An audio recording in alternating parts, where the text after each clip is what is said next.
Hare Krishna, Namaste, Chapter 18, which is entitled as Sannyāsa Yoga. Sloka 7. Niyatasya tu sannyāsaḥ karmaṇo nopapadyate mohātasya parityāgas tāmasaḥ parikīrtitaḥ. Just a quick overview of what we have seen so far. In the first sloka, Arjuna asked a question about tyaga and sannyāsa and what is their nature.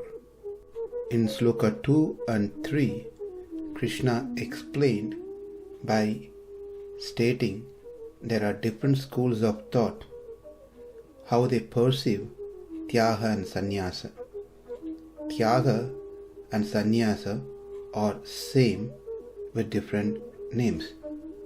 Some people say that giving up kamya karma, the desire prompted activities, actions, is what called as tyaga, which is also known as sannyāsa, because it has fault of giving material reward, which will entangle a person who is interested in liberation. A second type of people say that one needs to perform all the three activities: nitya karma, naimittika karma, and kamya karma. Obligatory karmas, actions, occasional actions, and desire prompted actions. The reason is because it is mentioned in the scriptures, Vedas. Therefore, one needs to perform all the three activities, giving up their respective results. Then in the third sloka, we saw the next two types. Type 3 said one must give up all the activities. Everything is of fault. Within type 3, we saw two sub-types. One said one must give up all the activities because it has faults. The fault is there are a lot of killing involved. And by doing nitya karma, naimittika karma, one may get into the program of attachments, anger, etc. Therefore, one must give up everything that mentioned in the Vedas, not to perform nitya, naimittika or kamya karmas. Whereas the second subtype of type 3 says no, it is not of any faults. Killing of animals are not himsa, but the problem is it gives one a bheda darshana, not develop aikya jnana. That means this shows differences of many, whereas there is only one. The absolute truth is one. Everything else is illusion, is maya. So this school of thought said, therefore one should not do any of these karmas. Then lastly, the type 4 said one must perform all the karmas. There are no faults in any of those karmas. And in the fourth sloka, Krishna said, here is what the conclusion of the scriptures. Tyaga, which is known as sannyāsa, consists of three parts. Kartritva vishayatyaga, giving up doership mentality, that I am the doer. Karma vishayatyaga, also known as mamatatyaga, giving up the mentality that this action belongs to me because it's going to give me some result. Thirdly, phala vishayatyaga or palatyaga, giving up the reward that one gets by performing certain actions. Then in the fifth sloka, Krishna said, all those things that mentioned in the Vedas, yajna, dana, tapa, etc., should not ever be abandoned. They should be performed. Why? Because they help to remove the obstacle in the way of one's contemplation, meditation, or bhakti. It promotes the worship to perform without any hindrance.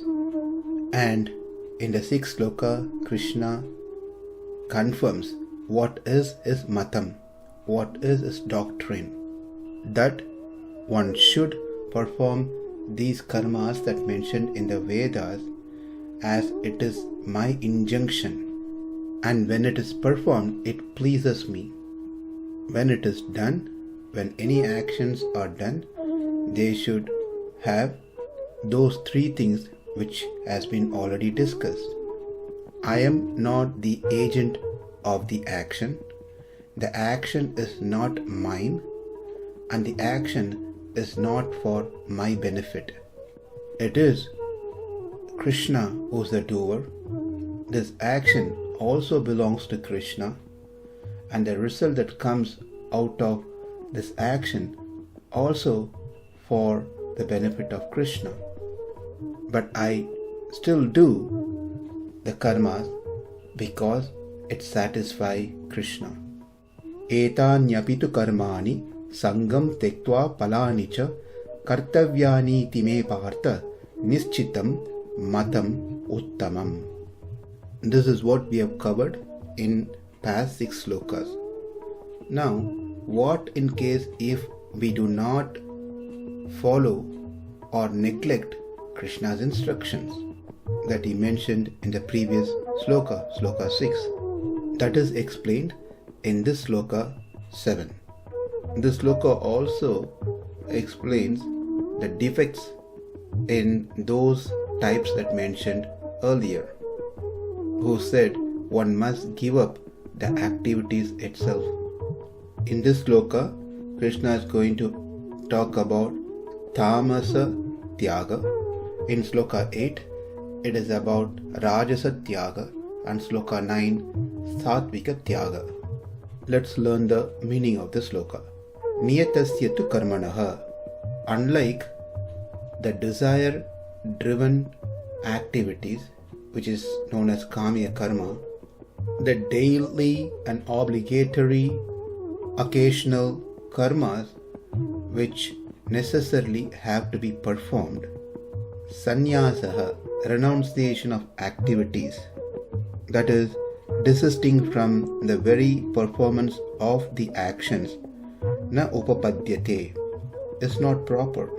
Tasya, of such actions, mohāt, through ignorance, parityāgas, abandonment, tāmasaḥ, tyaga of tamasic kind. Such tyaga is in the mode of ignorance. Parikīrtitaḥ is declared to be. Translation: prescribed duties should never be renounced. If one gives up his prescribed duties because of illusion, such renunciation is said to be in the mode of ignorance. We learned out of 3 types of karmas, nitya karma, naimittika karma, and kamya karma. 2 are mandatory and 1 is optional, but one can do all the 3. Nitya karma and naimittika karma is essential and must be performed, not to be abandoned, whereas kamya karma yata shakti, meaning as much as one can do, one can perform. There is no fault if one does not perform kamya karma. But that's not the case with nitya karma and naimittika karma. Those 2 should be performed. But due to some weird knowledge, understanding, if these actions are being relinquished, given up, renounced, then such renunciation is known as tāmasaḥ, renunciation in the mode of ignorance. Work for material satisfaction must be given up, but the same activities, if it is done for the pleasure of the Supreme Lord, then that must be taken up. This is the essence that we can find in Srila Prabhupada's purport for this sloka. Prabhupada gives example that like cooking for the Supreme Lord and offering the food for the Lord and then accepting the food or recommended. But if one does all those activities for oneself, then that is not recommended. Especially in the case of sannyasis who are prohibited from cooking. In our next session, let's learn more about why these people who are in tamoguna gives up the activities that are mentioned in the Vedas. Namaste, Hare Krishna.